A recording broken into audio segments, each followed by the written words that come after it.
So here's a tip. When you're speaking with a Jehovah Witness and you're trying to give them the gospel, one of the things you have to consider is that Jehovah Witnesses do not believe that Jesus was God.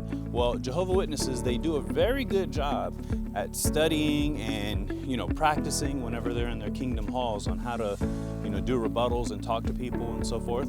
And one of the things that they are always taught is about the deity of Christ and how he's not God and everything else, right? Whereas the Bible teaches that he is God. Well, when you're given the gospel, at some point you're going to have to bring that up and get to the point where you're going to talk to them about Jesus being God, right? Well, here's what you can do.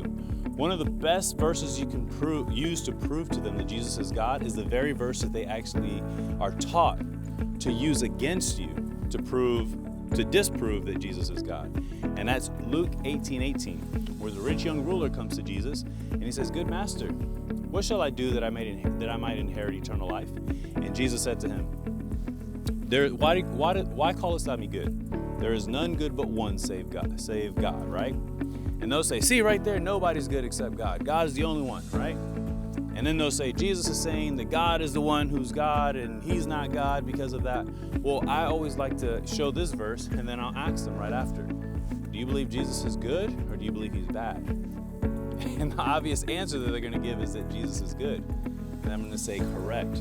That's because Jesus is God. Then they'll usually, go into this fit of, whoa, no, I don't think he's God. I'm like, well, I just read you the verse where Jesus said there's not one that's good. There's no one that's good except one, and that's God. And you just told me Jesus is good, which would make Jesus what? It would make him God. It's a really good verse you can use. Put that in your arsenal so whenever you're out soul winning and preaching the gospel and sharing the love of God, if that comes up, you can use that in your rebuttal so you can explain to them how Jesus is God. I'll see you on the next one.